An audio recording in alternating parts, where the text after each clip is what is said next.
जनता दरबार में हम अलीगढ़ मुस्लिम यूनिवर्सिटी के शताब्दी कार्यक्रम यानी 7 साला तकरीब में पीएम मोदी के भाषण की समीक्षा करेंगे। प्रधानमंत्री नरेंद्र मोदी अगर नेता के बजाय अभिनेता होते तो भारत को ऑस्कर पुरस्कार जरूर दिलवा देते। अगर आपको इस स्टेटमेंट में कोई शक है तो एएमयू की सेंटिनरी फंक्शन में उनके भाषण को सुन लीजिए। वो बेचारे गलती से संघ परिवार के हत्थे चढ़ गए, इसलिए जनता के कल्याण का कोई खास काम तो नहीं कर सके, उल्टा गुजरात दंगा और नोटबंदी के कारण बदनामी ही कमाई। आजकल किसानों के मामले में यही हो रहा है। पीएम मोदी के लिए हर मौका एक फिल्मी सेट जैसा होता है। वो जरूरत के मुताबिक अपने डायलॉग बोलते हैं। ये अगर अलीगढ़ मुस्लिम यूनिवर्सिटी के बजाय बनारस हिंदू यूनिवर्सिटी का महोत्सव होता तो उसके अनुसार कुछ न कुछ कह देते। उनका काम तो बस कहना है, और वो क्या कहते हैं, लोग क्या समझते हैं, इससे उनको कोई मतलब नहीं है। अभिनेता की यही खूबी होती है कि वो जब किसी फिल्मी सेट पर जाता है तो भूल जाता है कि कल कहाँ था और क्या कहा था।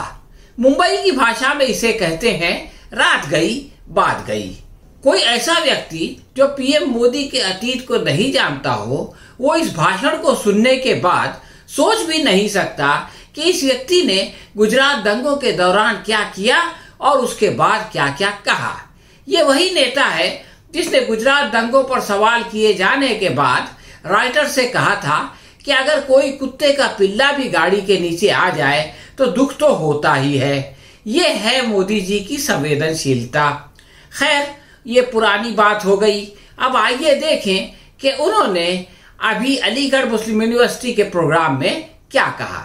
मोहम्मडन एंग्लो ओरिएंटल कॉलेज 1 दिसंबर 1920 को राजपत्र की अधिसूचना के बाद अलीगढ़ मुस्लिम यूनिवर्सिटी बन गया था।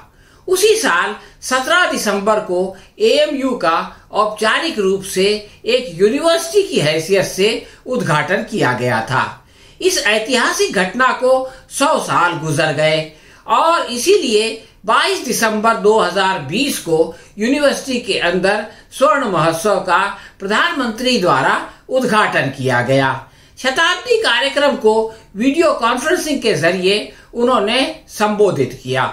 उनसे पहले 1948 में पंडित जवाहरलाल नेहरू और 1964 में लाल बहादुर शास्त्री अलीगढ़ मुस्लिम यूनिवर्सिटी के कन्वोकेशन डे में चीफ गेस्ट के तौर पर अपनी स्पीच दे चुके हैं। पीएम मोदी ने इस मौके पर बहुत सारी अच्छी बातें कही, जैसा कि उन्होंने कहा हमें एक कॉमन ग्राउंड पर काम करना है। इसका लाभ सभी 130 करोड़ देशवासियों को होगा। हमें समझना होगा कि सियासत सोसाइटी के लिए अहम है, लेकिन सोसाइटी में और भी अहम मसले हैं। सियासत के ऊपर भी बहुत कुछ होता है। पॉलिटिक्स और सोसाइटी इंतजार कर सकती हैं, लेकिन डेवलपमेंट इंतजार नहीं कर सकता। ये प्रवचन तो उन्हें अपनी पार्टी को लोगों को देना चाहिए, जो दिन रात सियासत के सिवा कुछ नहीं करते।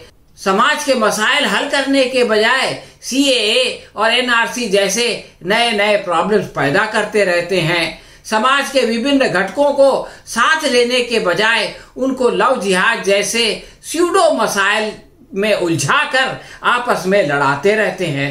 मोदी जी ने अपने 35 मिनट के भाषण में कई दिलचस्प बातें कही, जिनको सुनकर हंसी भी आती है और रोना भी आता है। जैसा कि उन्होंने कहा, मुझे विदेश यात्रा के दौरान यहाँ के एल्यूमिनाई मिलते हैं। सवाल ये है कि उन लोगों से मिलने के लिए मोदी जी को विदेश क्यों जाना पड़ता है? वो लोग उन्हें अपने इस देश में क्यों नहीं मिलते? वो उनसे यहाँ बात क्यों नहीं करते? इस प्रश्न का उत्तर तो सिर्फ मोदी जी ही दे सकते हैं। मोदी जी ने यह भी कहा कि लोग कहते हैं एएमयू एक शहर जैसा है, कई डिपार्टमेंट और लाखों स्टूडेंट्स के बीच एक मिनी इंडिया नजर आता है। उर्दू के साथ हिंदी, अंग्रेजी और कई भाषाएं पढ़ाई जाती हैं। कुरान के साथ गीता और दुनिया के कई ग्रंथ भी हैं। प्रधानमंत्री को ये बातें लोगों के कहने से पता चलती हैं। इस 100 साल पुरानी यूनिवर्सिटी के बारे में अगर वो खुद कुछ पढ़ लिख लेते और अपने तौर से बताते तो ये अच्छा होता। लोग कहते हैं कि ये है, लोग कहते हैं कि वो है, ये प्रधानमंत्री को शोभा नहीं देता। वो वहां जाकर देख सकते हैं या अपने से वो मालूमात हासिल कर सकते हैं। 100 साल के इतिहास में एएमयू ने कई लोगों की जिंदगी को संवारा, ये बात प्रधानमंत्री ने मान्य की। और उन्होंने ये भी माना कि इस यूनिवर्सिटी ने लोगों को नई सोच दी है।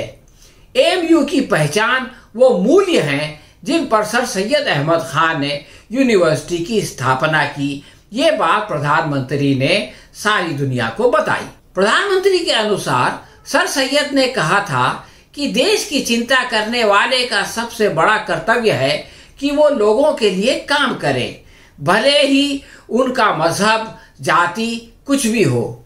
जिस तरह मानव जीवन के लिए हर रंग का स्वस्थ रहना जरूरी है, उसी तरह समाज के हर स्तर पर विकास जरूरी है। देश उसी राह पर आगे बढ़ रहा है। हम उस राह पर आगे बढ़ रहे हैं कि कोई मजहब की वजह से पीछे ना छूटे। सबका साथ, सबका विकास और सबका विश्वास का यही मूल मंत्र है। प्रधानमंत्री का ये दावा अगर दुरुस्त है तो क्यों दुनिया भर के लोग भारत में अल्पसंख्यक समुदाय के अधिकारों को लेकर चिंतित हैं?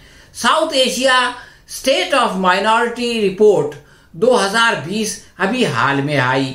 उसमें सीएए कानून का हवाला देकर यह क्यों कहा गया है कि भारत मुसलमानों के लिए बहुत ही खतरनाक और वायलेंट प्लेस बन चुका है, और ये श्री मोदी जी की सरकार के दौरान हुआ है। इस प्रश्न का जवाब प्रधानमंत्री को देना होगा। भाजपा में हाथी के दांत खाने के और दिखाने के और होते हैं। मोदी जी दिखाने के दांत हैं। वो दुनिया भर में सरकार की गुडविल बनाने का काम करने के लिए इस तरह के अच्छे अच्छे भाषण देते हैं। लेकिन मोदी जी ने जो दिखावे की बातें कही वो तो आपने सुना। अब जरा खाने के दांतों की बात करें। ये बहुत पुरानी बात नहीं है। केवल 1 साल पहले उत्तर प्रदेश सरकार की एक अहम समिति के अध्यक्ष ठाकुर रघुराज सिंह ने अलीगढ़ में कहा था कि देशद्रोहियों को कुत्ते की मौत मारा जाएगा। उनकी नजर में अलीगढ़ यूनिवर्सिटी के छात्र जो है वो देशद्रोही हैं और इसलिए वो उन्हें कुत्ते की मौत मारने की बात करते हैं। उन्होंने कहा जो भी हमारे नेतृत्व को जिंदा दफनाने की बात करेगा हम उसको घर सहित जिंदा दफना देंगे। पुलिस फोर्स को आदेश है कि ऐसे लोगों को तत्काल मुठभेड़ कर मार दिया जाए। इन लोगों ने बहुत गुंडागर्दी कर ली है। ये सारी बातें श्री रघुराज सिंह ने अलीगढ़ मुस्लिम यूनिवर्सिटी के छात्रों से कही थी और उनको ये धमकी खुलेआम दी थी। पीएम मोदी ने अपने भाषण में कहा आत्मनिर्भर भारत को मजबूत बनाने के लिए एएमयू से सुझाव मिले तो इससे अच्छी बात कोई और नहीं हो सकती।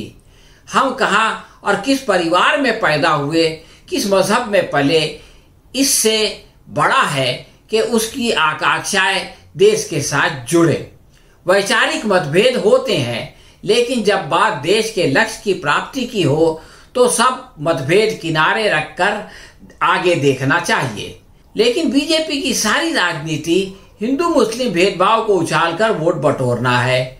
इसी के लिए जनता में मतभेद पैदा किए जाते हैं, परंतु मोदी जी उसे नहीं रोकते बल्कि मूक दर्शक बने रहते हैं। बस प्रवचन देते हैं जिसका कोई प्रभाव नहीं पड़ता, इसलिए कि वो जो कहते हैं उनकी पार्टी बिल्कुल उसका उलट कर देती है और सारा किया कराया पानी फिर जाता है। ठाकुर रघुराज सिंह जैसे लोग अलीगढ़ जाकर ये कहते हैं कि तुम दाऊद इब्राहिम का पैसा लेकर हमारे अधिकारियों को घेरोगे, हम घेरने नहीं देंगे, पटक पटक कर मारेंगे, पटक पटक कर मारेंगे। सिंह ने यह भी कहा कि हमारा ही खाओगे और हम पर ही गुर्राओगे, जीव निकाल लेंगे, गुर्राने नहीं देंगे। अब वो समय चला गया कांग्रेस का। हमने देश की फोर्स को खुली छूट दे दी है। अगर कोई एक मारेगा तो 10 मार के लाओ, कोई एक कत्लेआम करे तो 20 कत्लेआम करके आओ। ये मोदी और योगी की सरकार है, मोदी है तो मुमकिन है। ये बात भाजपा के एक बड़े नेता खुलेआम कहते हैं, लेकिन उनके ऊपर कोई एक्शन नहीं लेता। वो ये भी ऐलान करते हैं कि जब चाहेंगे अलीगढ़ मुस्लिम यूनिवर्सिटी का नाम हिंदुस्तान यूनिवर्सिटी कर देंगे।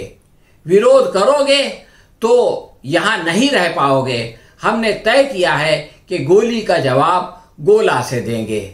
तो दोस्तों, ये है मतभेद बर्दाश्त करना। ठाकुर रघुराज सिंह जैसे न जाने कितने भाजपा नेता ये सब दिन रात बकते रहते हैं, लेकिन उनको कोई नहीं डांटता, न उनको कोई रोकता है। अलीगढ़ मुस्लिम यूनिवर्सिटी ने डॉक्टर जाकिर हुसैन और खान अब्दुल गफ्फार खान जैसे 2 भारत रत्न देश को दिए, इसलिए उसकी शान में वर्चुअल सही एक ऐसे प्रधानमंत्री के आने से जिसकी डिग्री डाउटफुल हो कोई फर्क नहीं पड़ता, लेकिन इससे खुद प्रधानमंत्री का कद ऊंचा जरूर होता है। मोदी जी ने अलीगढ़ मुस्लिम यूनिवर्सिटी को छोटा हिंदुस्तान कह के गर्व जताया और अच्छी अच्छी बातें की। इससे पता चलता है कि अगर आरएसएस पूरे देश को हिंदू राष्ट्र बनाने के बजाय एएमयू जैसा भारत बनाने की कोशिश करे तो प्रधानमंत्री इसी तरह की अच्छी अच्छी बातें करते रहेंगे और हो सकता है इसके अनुसार मानवता के विकास की खातिर कुछ अच्छे काम भी करने लगे। मोदी जी अगर अपने इस भाषण को याद रखें और इसके अनुसार काम करें तो देश की जनता का कुछ न कुछ भला तो हो ही जाएगा। हाँ तो दोस्तों, ये थी हमारी आज की समीक्षा। आपको कैसी लगी हमें कमेंट बॉक्स में लिखकर बताएं। अगर पसंद आई हो तो अपने दोस्तों में शेयर करें और इसे लाइक करें। हम बहुत जल्द किसी नए विषय के साथ जनता दरबार में फिर हाजिर होंगे, आपसे फिर मुखातिब करेंगे। तब तक के लिए इजाजत दीजिए। शुक्रिया।